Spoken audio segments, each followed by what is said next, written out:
का एग्ज़ाम दिया था और सर उसमें बड़ी ज़्यादा चीटिंग हुई है। जैम्बर जुम्बर कुछ नहीं वजह है, बच्चे ग्रुप में बैठ के चीटिंग कर रहे हैं। जब हम गए तो हमारी ना अच्छे से चेकिंग हुई, वहाँ पे 5 मिनट पहले लाइट चली जाती है और जैसे पेपर ख़त्म होता तो उससे 5 मिनट पहले लाइट आ गई। सर इतनी मेहनत करी हमने, 3-3, 4-4 साल हो गए हमें पढ़ते।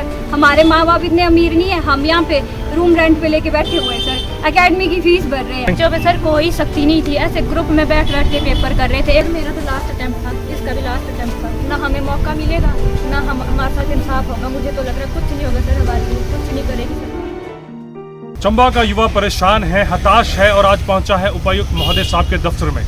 इनका कहना है कि 15 जून को जो पुलिस भर्ती के लिए एग्जाम हुआ, कंडक्ट किया गया, उसके अंदर धांधली हुई है, इनका ये आरोप है और उसकी जांच होनी चाहिए।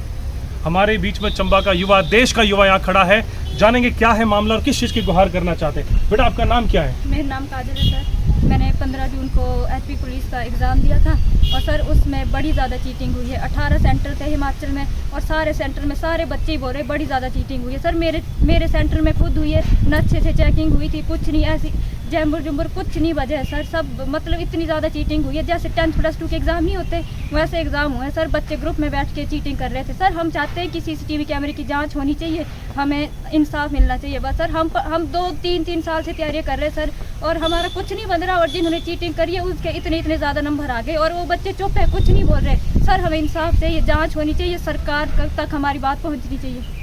मैं आपसे जानना चाहूँगा क्या हुआ मामला, और जब आप पहुंचे बड़े इमोशनल थे क्योंकि कुछ बच्चे ऐसे भी हैं जिनके जो फाइनेंशियली साउंड परिवार से नहीं आते, नौकरी ही बहुत बड़ा सहारा है कि एग्ज़ाम क्रैक होगा, नौकरी ज्वाइन करेंगे, अपने परिवार को भी सहारा दे पाएंगे। बेटा आपका नाम?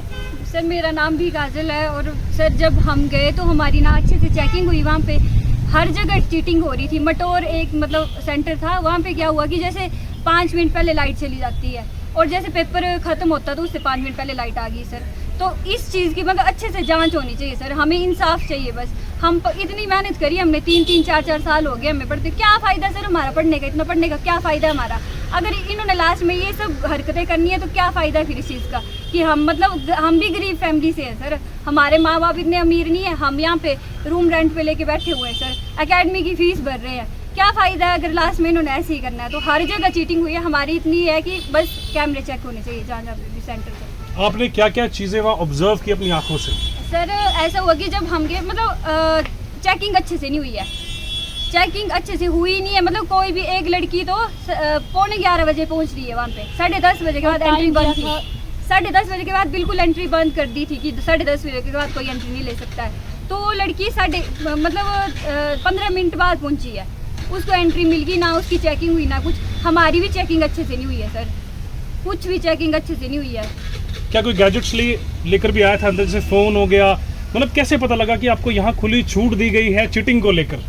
सर वो तो नहीं है, इतना आइडिया तो नहीं है हमें, पर हाँ मतलब हम भी लेके जा सकते थे, ऐसा था। ऐसी चेकिंग हुई है वहाँ पे, चेकिंग में ढील थी? आराम से मतलब हम फोन अंदर लेके जा सकते थे।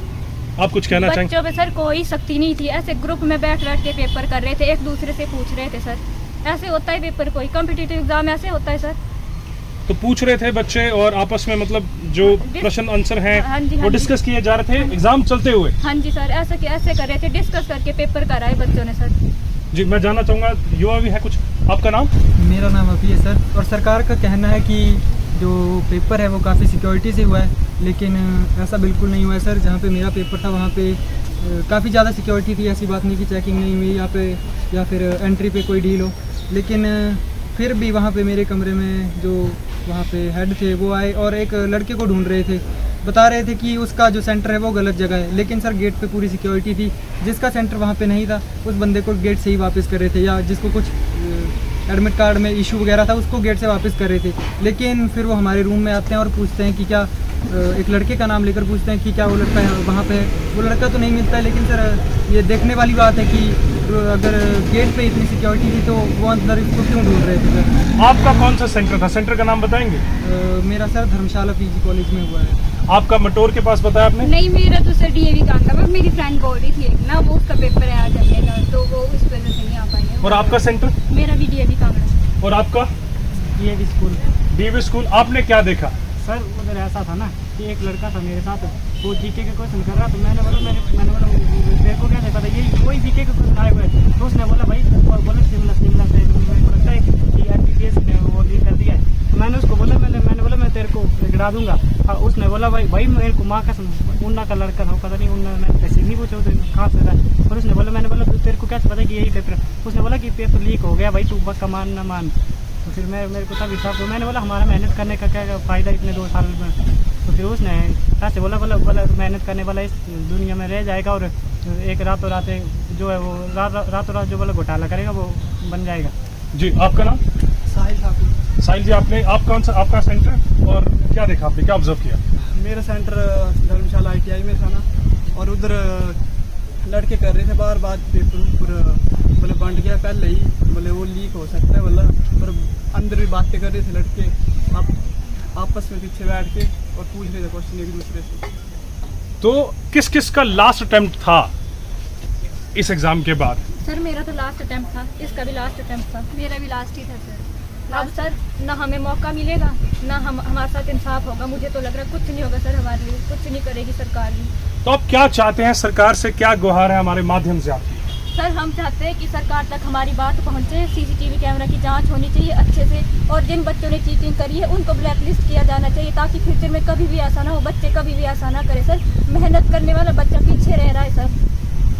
बिल्कुल सर, हम चाहते हैं कि मामले की अच्छे से जांच हो और CCTV वगैरह पब्लिक कर दी जाए, ताकि जो हमें भी पता चल सके कि कोई चीटिंग हुई है या नहीं हुई है। जी सर हमारी सरकार समोसे के लिए CBI की जांच करवा सकती है, तो हमारे फ्यूचर के लिए इतना नहीं कर सकती सर। बिल्कुल सर, होनी चाहिए जांच, अच्छे से होनी चाहिए सर। जी बिल्कुल, हम भी ये चाहते हैं, जैसे इन्होंने गुहार लगाई युवा ने, कि जल्द से जल्द इस मामले की जांच हो, और अगर जांच के अंदर पाया जाता है कि ऐसा सच में हुआ है जो इन्होंने आरोप लगाए हैं, तो देखना यह है कि उसके बाद सरकार क्या फैसला लेती है। क्या ये एग्ज़ाम दोबारा रिकंडक्ट करवाया जाएगा या फिर एज रिलैक्सेशन को लेकर इन्हें थोड़ी छूट दी जाएगी? अब ये डिपेंड करता है सरकार के ऊपर। तो आज के लिए सिर्फ इतना ही, अगली बार हम फिर मिलेंगे किसी नए मुद्दे के साथ। तब तक के लिए जय हिंद, जय भारत और जय हिमाचल।